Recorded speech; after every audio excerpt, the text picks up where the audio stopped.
अस्सलाम वालेकुम। स्टार्ट करते हैं अपना नेक्स्ट लेक्चर। और अब तक हमने क्विक बुक्स में ये देख लिया कि किस तरीके से हमें कंपनी ऑनलाइन रजिस्टर कर सकते हैं और किस तरीके से उसकी इनिशियल बेसिक सेटिंग्स करके उसको लाइव कर सकते हैं ताकि हम उसके अंदर लॉगिन कर सकें और उसको स्टार्ट और सेटअप कर सकें। अब हम देखते हैं कि क्विक बुक्स का इंटरफेस हमें किस तरीके से नज़र आता है और किस तरीके से हम डिफरेंट चीज़ों को एक्सेस कर सकते हैं। अब मैं इस्तेमाल कर रहा हूँ अकाउंटेंट वर्जन। तो मेरा लेआउट थोड़ा सा डिफरेंट होगा जो आपकी कंपनी रजिस्टर्ड है उससे। मेरे पास कुछ एडिशनल टैब्स हैं यहाँ पे, इनको आप इग्नोर करें और आपको कुछ इस तरीके की टैब्स नजर आ रही होंगी यहाँ लेफ्ट पे, overview, dashboard, banking, expenses and so on. सबसे पहले स्टार्ट करते हैं, देखते हैं कि हमें क्विक बुक्स के यहाँ फ्रंट पे नज़र क्या आ रहा है। सबसे पहले हमें यहाँ पे हमारी कंपनी का नेम नज़र आ रहा होगा। नीचे इनवॉइसेस का एक स्नैपशॉट है, एक्सपेंसेस का है, कनेक्टेड बैंक अकाउंट्स जो क्विक बुक्स में हमारे पास हैं उनके बैलेंसेस क्या आ रहे हैं। स्क्रॉल डाउन करते हैं तो हम ये देख सकते हैं कि प्रॉफिट एंड लॉस में क्या है हमारे पास स्नैपशॉट। सेल्स हमारी कैसी हैं, अगर हम चाहें तो आप इनको ड्रॉप डाउन करके चेंज भी कर सकते हैं, 7 days, this month, 30 days, last quarter, last 12 months, what ever you want. So this is basically A snapshot of your business. ये आपके बिजनेस का एक छोटा सा स्नैपशॉट आपको दे रहा होता है। अब एक्सप्लोर करते हैं। अगर आप टॉप लेफ्ट कॉर्नर पे जाएं तो प्लस न्यू का ये आइकन है, इसको अगर आप क्लिक करें तो यहाँ पे वो तमाम तर ट्रांजेक्शन्स हैं जो क्विक बुक्स ऑनलाइन ने आपके लिए रखी हैं जिनको आप डेली यूज करते हैं। फॉर इंस्टेंस कस्टमर्स के सेक्शन में आप इनवॉइसेस, पेमेंट्स रिसीव करना, एस्टिमेट्स और इस तरह के तमाम तर काम जो आप डेली बेसिस पे करते हैं जो कस्टमर से रेलिवेंट है वो आपको कस्टमर्स के सेक्शन में मिल जाएंगे। वेंडर से रेलिवेंट, वेंडर्स के बिल्स, एक्सपेंसेस, उनको पे करना, उनको क्रेडिट देना वेंडर को, ये तमाम तरह आपको वेंडर सेक्शन में मिल जाएगा। एम्प्लॉयज से रेलिवेंट, अगर पेरोल की कोई एक्टिविटी है, कोई टाइम मैनेजमेंट है, अगर आप एम्प्लॉयज को पे करते हैं, ये चीजें आपको एम्प्लॉयज सेक्शन में मिल जाएंगी। इसके अलावा कुछ रोजमर्रा की चीजें जिस तरह के बैंक डिपॉजिट्स ट्रांसफर करना, जर्नल एंट्रीज और इस तरह की चीजें, वो आपको अदर्स के सेक्शन में मिल जाएंगी। तो प्लस न्यू आइकन के अंदर आपको वो तमाम तर चीजें मिलेंगी जिनको आपको बार बार या डेली एक्सेस करना होता है। इनको हम डिटेल में इंशाल्लाह आगे देखेंगे। नेक्स्ट हम ये देखते हैं कि हमारे पास डिफरेंट नेविगेशन टैब्स हैं। एक ओवरव्यू टैब है जो कि आपके बिजनेस की परफॉर्मेंस और उसकी ओवरव्यू को दिखा रही होती है। कुछ इस तरीके से, अभी कुछ डाटा नहीं है यहाँ पे, तो आपको कुछ भी शो नहीं कराएगा। नेक्स्ट डैशबोर्ड है, देन बैंकिंग, एक्सपेंसेस और ये तमाम तर मेजर हेड्स जो आपकी कंपनी के हैं वो यहाँ पे हैं। इनको हम इंशाल्लाह आगे अभी मजीद डिटेल में डिस्कस करते हैं। इससे अलावा अगर आप टॉप राइट कॉर्नर पे क्लिक करें गियर आइकन के ऊपर, तो उस गियर आइकन के अंदर वो तमाम तर चीजें हैं जो आप रोजमर्रा शायद इस्तेमाल ना करते हो लेकिन किसी भी कंपनी के लिए ये जरूरी है। फॉर इंस्टेंस कंपनी की सेटिंग्स, कंपनी के चार्ट्स ऑफ अकाउंट्स, कंपनी की different payroll settings, list, different तरीके की डिफरेंट टूल्स जो आप यूज करते हैं और आपकी कंपनी की डिफरेंट इंफॉर्मेशन। तो सबसे पहले हम स्टार्ट करते हैं कंपनी सेटिंग्स से, क्योंकि हम बेसिक्स में हैं, अपनी कंपनी को हम स्टार्ट करना चाह रहे हैं। जैसे ही आप कंपनी सेटिंग्स पे क्लिक करेंगे तो कुछ इस तरीके का इंटरफेस आपको नजर आएगा और लेफ्ट पे कुछ नेविगेशन टैब्स हैं। सबसे पहली है कंपनी की, कंपनी के अंदर कंपनी का नेम है। आप चाहें तो यहाँ पे लोगो ऐड कर सकते हैं इस पेंसिल आइकन पे क्लिक करके और ऐड करके। अगर आप चाहें तो ये आपसे पूछेगा कि आपके पास कोई लोगोज हैं, अगर नहीं है तो आप प्लस आइकन पे क्लिक करें और अपने सिस्टम से इसको डाउनलोड करके आप क्विक बुक्स के अंदर यूज कर सकते हैं। कंपनी का नाम अगर आप चेंज करना चाहें तो आप चेंज कर सकते हैं। देन प्रेस ऑन सेव, तो ये आपको सेव कर देगा। Then next is contact information, कि आपकी कंपनी की कॉन्टैक्ट इन्फॉर्मेशन क्या है, आपकी कंपनी का एड्रेस क्या है, जिप कोड क्या है, कंपनी ईमेल क्या है, आपकी कंपनी का फोन, अगर वेबसाइट कोई है, ये तमाम बेसिक डिटेल्स आप इसके अंदर डाल दें।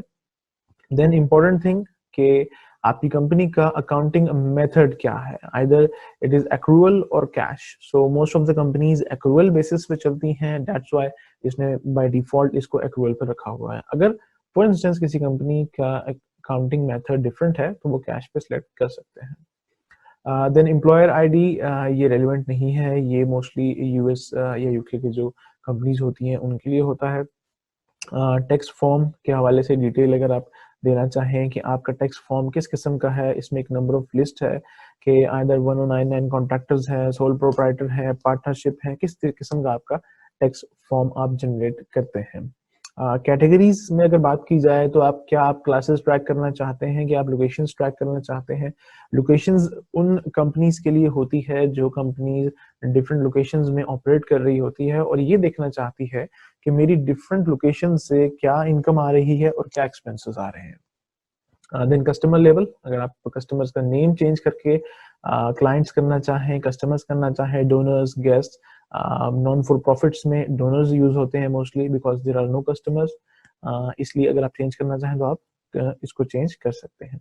नेक्स्ट देखते हैं नोटिफिकेशन में कुछ नोटिफिकेशन की डिटेल्स हैं कि अगर कोई चीज आपने सेट टू ऑन की हुई है तो आफ्टर ड्यू डेट्स क्या आपको नोटिफिकेशन दे, स्टेटस के बारे में नोटिफिकेशन दे। अगर आप इनको क्लिक करेंगे तो या क्विकबुक्स आपको नोटिफिकेशन दे देगा आपकी ईमेल में। देन सेल्स के हवाले से ये पूछना चाहता है कि क्या आप सेल्स को किस तरीके से प्रेफर करते हैं, कि आपकी इनवॉइस टर्म्स बाय डिफॉल्ट क्या है। लेट से 30 है, हम चेंज करना चाहते हैं कि नहीं 30 नहीं, हम क्विकली सेल करते हैं तो हम ऑन नेट 30 और 15 डेज जो है वो हम करते हैं। डिलीवरी मेथड अगर कोई प्रेफर्ड है तो वो हम इसमें इंक्लूड कर देते हैं और डिफरेंट डिटेल्स आप यहाँ पे सेल्स के हवाले से आप यहाँ पे इनपुट कर सकते हैं कि क्या आप अपनी सेल्स पे डिस्काउंट्स देते हैं। इफ यस तो आप इसे क्लिक कर दें तो इनवॉइस आपको ये ऑप्शन देगी कि आप डिस्काउंट्स को रिकॉर्ड कर सकें। देन प्रोडक्ट एंड सर्विसेज की कुछ डिटेल्स के बारे में पूछना चाह रहे हैं कि आया आप SKUs को इनेबल करना चाहते हैं या नहीं करना चाहते। अगर आपकी इन्वेंट्री है और आपने उनको SKUs असाइन किए हुए हैं तो आप उनको नंबरिंग दे सकते हैं। प्राइस रूल्स होते हैं कि अगर डिफरेंट इन्वेंट्री की जो आइटम्स हैं उनको डिफरेंट प्राइस रूल्स यूज किए जाते हैं। इफ यस तो आप इसे इनेबल कर सकते हैं। देन आइदर आप अपने क्लाइंट्स को लेट फी चार्ज करते हैं या नहीं। प्रोग्रेस इनवॉइसिंग विच मींस के आपका काम जो है पार्शियल इनवॉइसेस में पे होता है। आप अगर कुछ काम अभी करते हैं, कुछ काम बाद में करते हैं और कुछ पेमेंट आपको पहले मिलती है, कुछ बाद में मिलती है। आपका काम प्रोग्रेसिव है, चलता रहता है और आपको पेमेंट वक्तन फवक्तन आती रहती है तो आप इस प्रोग्रेसिव इनवॉइसिंग को ऑन कर सकते हैं। मैसेजेस ईमेल के थ्रू, रिमाइंडर्स, ऑनलाइन डिलीवरी अगर आप करते हैं तो उसको ऑप्शन भी आपके पास है। नेक्स्ट देखते हैं एक्सपेंसेस को। एक्सपेंसेस में ओके हमने इसको सेव नहीं किया था ओपन। ओके एक्सपेंसेस में आपके लिए ये बिल्स के हवाले से, एक्सपेंसेस के हवाले से कुछ डिटेल्स, कुछ इन्फॉर्मेशन मांग रहा है कि क्या आपके डिफॉल्ट पेमेंट मेथड्स क्या हैं, आपके किस तरीके से आप जो है वो पेमेंट करते हैं अपने बिल्स की, क्या आप अपने एक्सपेंसेस को ट्रैक करना चाहते हैं बाय कस्टमर्स। क्योंकि बाज़-औक़ात ऐसा होता है कि हमने कुछ एक्सपेंसेस कस्टमर्स के बिहाफ पे किए होते हैं और लेटर हम वो एक्सपेंसेस कस्टमर्स को चार्ज करते हैं। तो क्या डायरेक्टली आप अपने पेड एक्सपेंसेस कस्टमर्स को चार्ज करना चाहते हैं। इफ यस तो आप इसको यहाँ से ऑन कर सकते हैं। इफ नो तो आप इसको ऑफ पे ही रहने दें। Make expenses and items billable, क्या बिलेबल हैं आपके आइटम्स एंड एक्सपेंसेस। क्या आप परचेज ऑर्डर्स यूज करते हैं अपने एक्सपेंसेस के इनकर करने से पहले। पहले आप परचेज ऑर्डर्स बनाते हैं और आप वेंडर को सेंड करते हैं, देन वेंडर आपको अपना कोड देता है एंड इफ ओके तो आप परचेज ऑर्डर ही यूज करते हुए अपनी बिल्स को जनरेट करते हैं। बिकॉज होता ऐसे है कि फर्स्ट अगर आपने एक परचेज ऑर्डर बना दिया है तो later that purchase order can also be turn into a bill. अगर आपने सेम परचेज ऑर्डर से वेंडर से कोई चीज रिक्वायर की है और वेंडर ने आपको चीज भेज दी तो क्विक बुक्स आपको ये अलाउ करता है कि बजाय आप नए सिरे से एक न्यू बिल एंटर करें, आप परचेज ऑर्डर को ही कॉपी कर लें and that will be turn into a bill. Then payments, किस तरीके से आप पेमेंट्स करते हैं अपने क्विक बुक्स के अंदर। क्या आपने कोई क्विक बुक्स पेमेंट्स या थर्ड पार्टीज ऐप कनेक्ट की हुई हैं। इफ यस तो वो आपको यहाँ पे रिफ्लेक्ट होती हैं, अगर नहीं है तो आप करके उनको कनेक्ट कर सकते हैं। एडवांस के टैब में कुछ जनरल इंफॉर्मेशन है जो जरूरी है आपके कंपनी के हवाले से। सबसे पहले अकाउंटिंग में कि आपका अकाउंटिंग का ईयर स्टार्ट कब होता है। नॉर्मली जनवरी में होता है तो इन्होंने जनवरी सेलेक्ट किया हुआ है। अगर आपकी कंपनी का ईयर स्टार्ट किसी और टाइम पे होता है तो आप इसको बआसानी चेंज कर सकते हैं। चार्ट्स ऑफ अकाउंट्स कि चार्ट्स ऑफ अकाउंट्स में आप नंबरिंग फीचर ऑन अगर करना चाहते हैं तो आप यहाँ से इसको ऑन कर सकते हैं एंड ये आपको क्लिक कर दें इस पे तो ये आपको अकाउंट नंबर्स शो करेगा। देन ऑटोमेशन के हवाले से ये है कि ऑटोमेटिकली आप चाहते हैं कि कुछ प्रीवियसली एंटर डाटा अगर आप चाहें तो ये इसको एंटर कर दे। क्विक बुक्स में होता इस तरह है कि अगर आप सेम वेंडर या कस्टमर को सिलेक्ट करें और अगर उनकी ट्रांजैक्शंस रिकरिंग हो या सेम हो तो क्विक बुक्स ऑटोमेटिकली उसको जज कर लेता है और नेक्स्ट टाइम जैसे ही आप उस कस्टमर को या वेंडर को सिलेक्ट करते हैं तो प्रीवियसली जो भी ट्रांजैक्शन थी उसको वो ऑटोमेटिकली पॉप इन कर देता है और आपको ये कहता है कि क्या ये ट्रांजैक्शन सेम है जिस तरह पिछली बार थी। तो इफ दैट इज राइट तो आप उसको ओके कर दें, इफ नॉट तो आप नई ट्रांजैक्शन में डाल सकते हैं। प्रोजेक्ट्स के हवाले से है कि क्या आप प्रोजेक्ट्स की फाइनेंशियल ट्रैकिंग करते हैं, क्या आप टाइम ट्रैकिंग करते हैं एंड करेंसी के हवाले से अगर आप करेंसी को चेंज करना चाहते हैं जो कंपनी हमने प्रीवियसली सेटअप की थी, नॉर्मली अगर आप पाकिस्तान में उसको सिलेक्ट कर रहे हैं तो वो आपकी करेंसी को रुपीस में कर देगी या किसी और कंट्री में आप कर रहे हैं तो उस रिस्पेक्टेड कंट्री के हवाले से आपकी करेंसी को सेट कर देगी। तो अगर आप उसको चेंज करना चाहते हैं आप गियर आइकन पे क्लिक कीजिए टॉप राइट कॉर्नर पे और एडवांस्ड के ऑप्शन में जाके करेंसी के ऑप्शन में आप इस होम करेंसी में इसको चेंज कर सकते हैं यहाँ से from US dollar to any currency you want. इसके पास अच्छी खासी एक ड्रॉप डाउन की लिस्ट है। देन अदर प्रेफरेंसेस है कि आप डेट फॉर्मेट किस तरह से चाहते हैं, आप नंबर फॉर्मेट किस तरीके से चाहते हैं एंड सम अदर डिटेल्स आप इसको बता सकते हैं।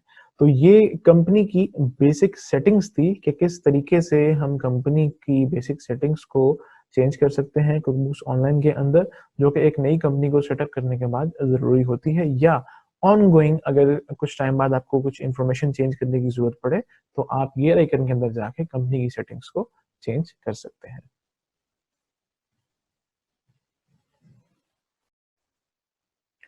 राइट आफ्टर दैट हम ये देखते हैं कि जो नेफ्ट नेविगेशन हमारी टैब्स हैं इनके अंदर क्या फंक्शंस हैं और इनको हम किस तरीके से परफॉर्म कर सकते हैं। डैशबोर्ड को हमने पहले इसका एक ओवरव्यू ले लिया है कि डैशबोर्ड में हमें बिजनेस की एक स्नैपशॉट, एक बर्ड आई व्यू इसमें नज़र आ रहा होता है कि किस तरीके से आपकी इनवॉइसेस, आपके एक्सपेंसेस, आपके अकाउंट्स में, बैंक अकाउंट्स में क्या कैश है, क्या चीज़ें हैं, प्रॉफिट एंड लॉस की क्या स्टेटस है और रेवेन्यू वगैरह का क्या स्टेटस है। नेक्स्ट देखते हैं बैंकिंग के ऊपर अगर आप क्लिक करें तो हर फंक्शन के अंदर फर्दर टैब्स हैं। सबसे पहले बैंकिंग की टैब है तो ये आपको कहता है कि अगर आप अपने बैंक को कनेक्ट करना चाहते हैं या उसकी ट्रांजैक्शन यहाँ पे देखना चाहते हैं तो आप कर सकते हैं।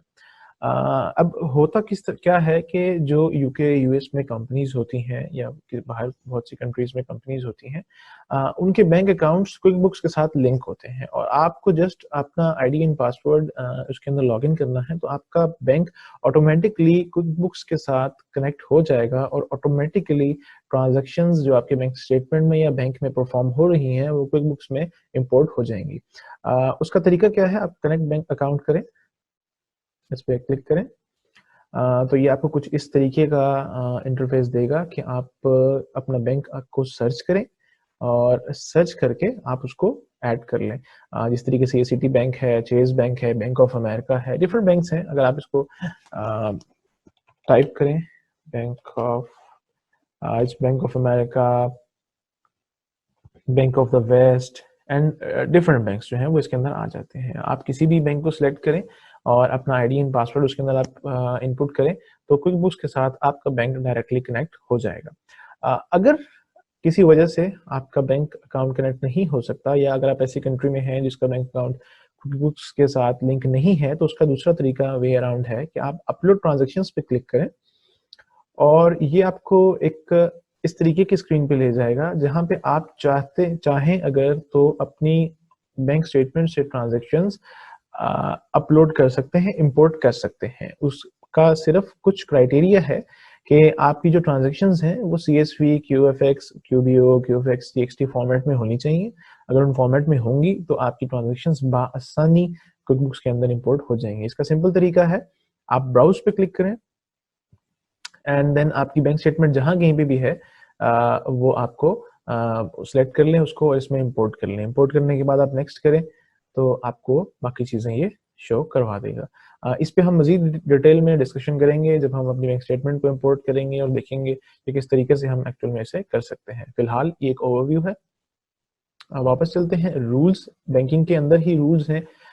रूल्स बेसिकली इसलिए होते हैं कि अगर आपकी बैंक स्टेटमेंट में बहुत सारी ट्रांजैक्शंस हैं तो आपको उन ट्रांजैक्शंस को मैच करना है। बैंकिंग के टैब के अंदर आपकी वो बैंक की तमाम तर ट्रांजैक्शंस शो हो रही होंगी, कुछ स्पेंड कॉलम में, कुछ रिसीव कॉलम में, सारा कुछ मनी इन है, कुछ मनी आउट है। तो आपको वो तमाम तर जो ट्रांजैक्शंस हैं उनको आपको क्विकबुक्स में जस्टिफाई करना है कि either this is an expense और दिस इज एन इनकम, और अगर ये एक्सपेंस है या मनी आउट है तो किस नेचर का एक्सपेंस है, और अगर ये मनी इन है तो ये किस नेचर का मनी इन है, किसी इनवॉइस की पेमेंट आई है या कोई और चीज की पेमेंट है, ये क्या है। तो रूल्स का टैब आपको ये अलाउ करता है कि अगर आपकी बैंक स्टेटमेंट में कोई स्पेसिफिक कंडीशन मीट होती है तो वो ऑटोमेटिकली उसको असाइन कर देगा किसी भी अकाउंट के साथ। लेट्स से अगर आप न्यू रूल पे क्लिक करते हैं तो ये पूछता है आप इस रूल का नाम क्या रखना चाहते हैं, ठीक है, एंड किस चीज को आप ये रूल को लगाना चाहते हैं, आइदर मनी इन और मनी आउट, यानी बैंक स्टेटमेंट में जो मनी इन है या मनी आउट है आप किसको सिलेक्ट करना चाहते हैं। और इसको हम फिलहाल कोई बैंक नहीं है हमारे पास तो हम नहीं कर सकते। एंड उसके बाद ये आपसे ये पूछता है इंक्लूडिंग द फॉलोइंग के क्या हो, डिस्क्रिप्शन में अगर कोई टेक्स्ट लिखा हुआ है तो उस मनी आउट को आप असाइन कर दें। क्या असाइन करें आप, next is the transaction type, कि ये एक एक्सपेंस है, आप उसकी कैटेगरी सिलेक्ट कर सकते हैं कि ये किस कैटेगरी का एक्सपेंस है, किसको आपने पे किया, और ये करके आप इसको सेव कर सकते हैं। आप इसको सेव कर देंगे तो ये आपका रूल क्रिएट हो जाएगा। नेक्स्ट ऑनवर्ड्स कभी भी क्विकबुक्स ऑनलाइन में अगर कोई मनी आउट की ट्रांजैक्शन हो जिसमें कोई स्पेसिफिक टेक्स्ट कंटेन हो तो वो उस टेक्स्ट को, फॉर एग्जाम्पल हम एक एग्जाम्पल ले लेते हैं, लेट्स से कोई गूगल की पेमेंट है, गूगल एड्स की या कोई समथिंग, बिकॉज हमने ये एक रिटेल एंड ई कॉमर्स का बिजनेस हमने कहा है, तो गूगल की हम कोई पेमेंट हम करते हैं तो उसमें बैंक स्टेटमेंट में कोई ट्रांजैक्शन का वर्ड लिखा हुआ आता है, ट्रांजैक्शन में कोई वर्ड डिस्क्रिप्शन में लिखा हुआ आता है गूगल।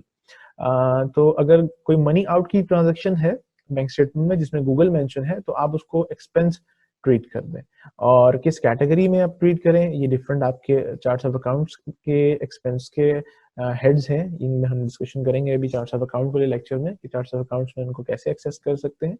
आप किसी एक को सिलेक्ट कर लें, लेट्स से समथिंग,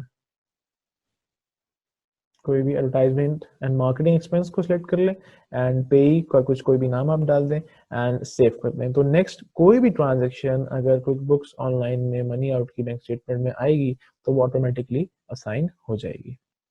इस तरीके से आप बाकी ट्रांजैक्शंस को भी कर सकते हैं, मनी इन की ट्रांजैक्शंस को भी कर सकते हैं और मजीद मनी आउट की ट्रांजैक्शंस को भी आप कर सकते हैं। नेक्स्ट हम ये देखते हैं कि एक्सपेंसेस के टैब्स के अंदर कि एक्सपेंसेस में हमारे पास क्या ऑप्शन है। एक्सपेंसेस में अगेन वो आपसे ये पूछता है कि क्या आप अपने किसी बैंक को कनेक्ट करना चाहते हैं। अगर आपने बैंक को ऑलरेडी कनेक्ट किया हुआ है तो ये स्क्रीन आपको इस तरीके से शो नहीं होगी।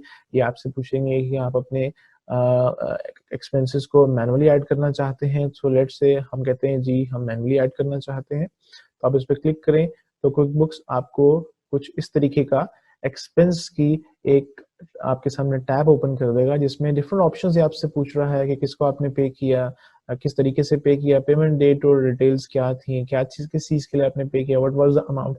इनको हम इंशाल्लाह आगे डिटेल में डिस्कस करेंगे। एंड देन वेंडर्स एक्सपेंसेस के साथ कि अगर आपके कोई वेंडर्स हैं या वेंडर्स की लिस्ट है तो आप उन वेंडर्स को क्विकबुक्स के अंदर either one by one record कर सकते हैं या आप उनको इंपोर्ट भी कर सकते हैं। अगर आप न्यू वेंडर की टैब पे क्लिक करें तो आप वेंडर का नेम, डिटेल, उसकी तमाम तरह डिटेल्स आप यहाँ पे इनपुट कर सकते हैं और इसको सेव कर सकते हैं।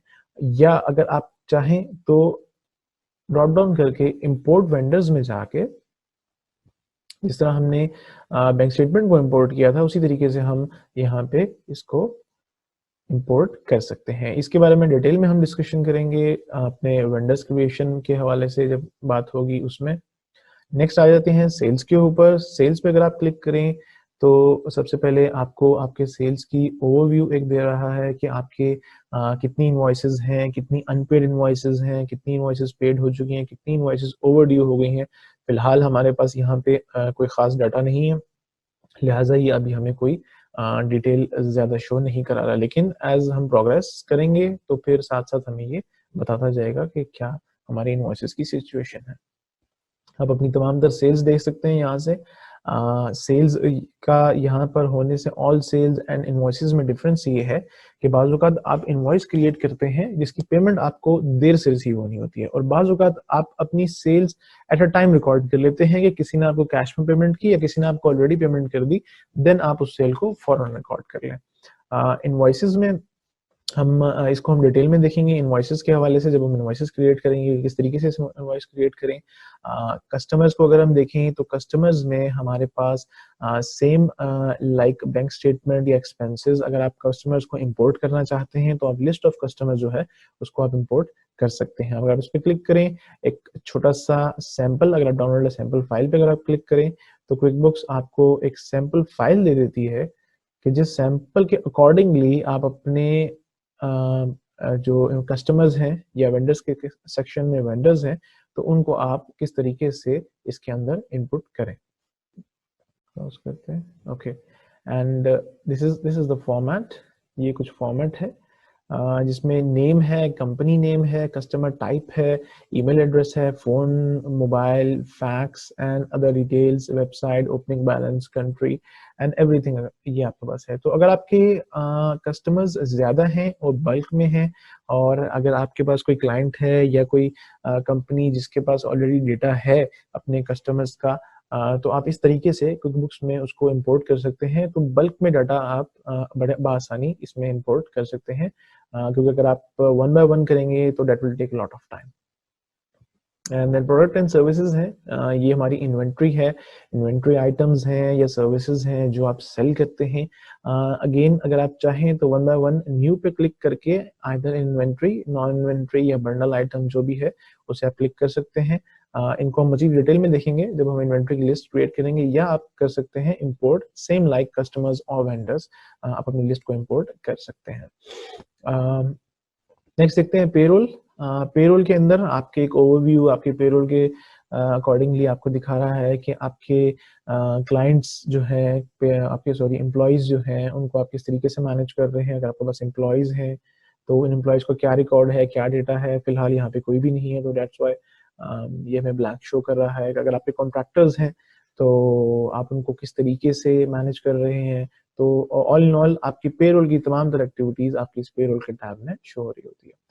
टाइम मैनेजमेंट, अगर आपके एम्प्लॉयज टाइम स्पेंड करते हैं डिफरेंट जॉब्स के ऊपर, डिफरेंट प्रोजेक्ट्स के ऊपर, तो आप उनका टाइम मैनेजमेंट के लिए क्या रिकॉर्ड कर सकते हैं। इसके लिए आप क्विक बुक्स ऑनलाइन का टी शीट्स यूज कर सकते हैं, या डिफरेंट है थर्ड पार्टीज ऐप्स हैं आप वो भी यूज कर सकते हैं। रिपोर्ट्स के टैब पे अगर हम क्लिक करें तो रिपोर्ट्स हमें तीन डिफरेंट जो है सब टैब्स हैं इसके अंदर। स्टैंडर्ड के अंदर तमाम तो रिपोर्ट्स हैं जो कि किसी भी बिजनेस के लिए जरूरी होती हैं। बिजनेस ओवरव्यू, हु ओज यू, अकाउंट्स रिसीवेबल के हवाले से डिटेल्स हैं इसके अंदर, सेल्स एंड कस्टमर, सेल्स की डिटेल्स हैं, कस्टमर की डिटेल्स हैं, व्हाट यू ओ, आप क्या करते हैं, डिफरेंट टेबल्स के हवाले से, एक्सपेंसेस, एम्प्लॉयज, अकाउंटेंट रिपोर्ट्स, तमाम द रिपोर्ट्स क्विक बुक्स के अंदर आप रिपोर्ट्स टैब से एक्सेस कर सकते हैं। अगर आपने कोई कस्टम रिपोर्ट्स सेलेक्ट की हुई हैं तो वो ऑलरेडी कस्टम के टैब में आ जाएंगी।